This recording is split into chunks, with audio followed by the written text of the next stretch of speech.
धीमे संगीत के साथ। पिछली बार आपने देखा रक्षित की अग्नि शक्ति जाग उठी। उसका पहला मुकाबला हुआ व्रण से और अब एक रहस्यमयी पुस्तक के जरिए उसकी राह खुलती काल ग्रंथालय की ओर जहां उसकी अगली शक्ति छुपी है। एपिसोड 3 काल ग्रंथालय की दहलीज। सूरज की पहली किरणें अभी जमीन को छू भी न पाई थीं कि रक्षित ने वह रहस्यमय किताब फिर से खोला जो उसे गुरु वशिष्ठ ने दी थी। किताब के पन्ने अपने आप पलट रहे थे, जैसे किसी अदृश्य हाथ ने उन्हें छू लिया हो। अचानक एक शब्द चमका।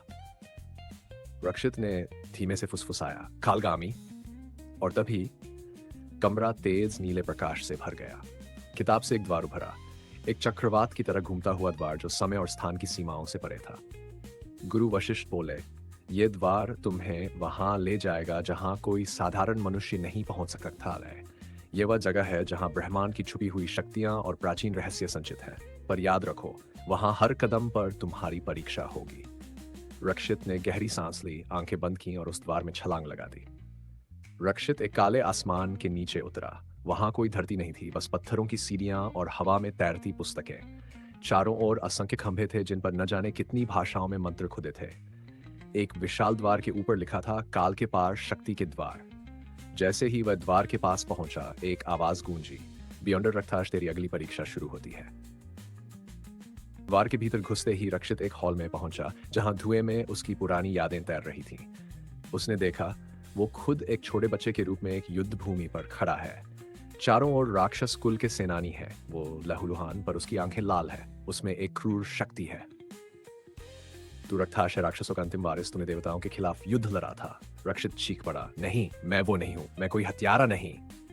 उसी पल एक परछाई प्रकट हुई, एक धुनाधार शरीर जिसकी आंखों में समय घूमता था। अगर तू अपनी अगली शक्ति चाहता है तो मुझे हरा। रक्षित ने अपने हाथ फैलाए, अग्नि चक्र, अग्नि प्रहार। लेकिन काल परीक्षक ने समय को मोड़ दिया। रक्षित का हमला धीमा हो गया। समय तेरे विरुद्ध है रक्ताश। पर रक्षित ने आंखें बंद की। अगर मेरी शक्ति समय से बाहर है तो मैं उस शक्ति को पुकारता हूं जो समय की रेखा से परे है।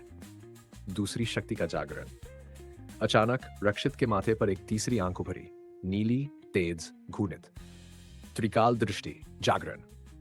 भविष्य, भूत और वर्तमान। मैं देख सकता हूं तेरा हर कदम। रक्षित ने काल परीक्षक की चालें देख ली और एक तेज प्रहार में उसे ध्वस्त कर दिया। जैसे ही काल परीक्षक गिरा, एक किताब हवा में खुल गई। त्रिकाल मंत्र को प्राप्त करने वाला दूसरा चरण पार कर चुका है। एक नई सीढ़ी सामने उभरी जिस पर लिखा था, तृतीय शक्ति आत्मचेतना। गुरु वशिष्ठ की आवाज उसके भीतर गूंजी, अगली यात्रा तुझे ले जाएगी रक्तांचल पर्वत की ओर जहां आत्मा की अग्नि तेरी तीसरी शक्ति को पुकारेगी। रक्षित ने सिर झुकाया। अब वह सिर्फ कोई सामान्य लड़का नहीं था, वह था ब्योर्न रक्ताश जो अपने अतीत को स्वीकार कर आगे बढ़ने को तैयार था। क्या खेगजा रक्षित अपने भीतर के राक्षस को काबू कर पाएगा? क्या आत्मचेतना की अग्नि उसे जला डालेगी या शुद्ध करेगी? जानने के लिए जुड़े रहिए एपिसोड 4 में, रक्तांचल की पुकार। कहानी पसंद आई हो तो लाइक करें और सब्सक्राइब करना ना भूलें। मिलते हैं अगले एपिसोड में, तब तक के लिए गुड बाय।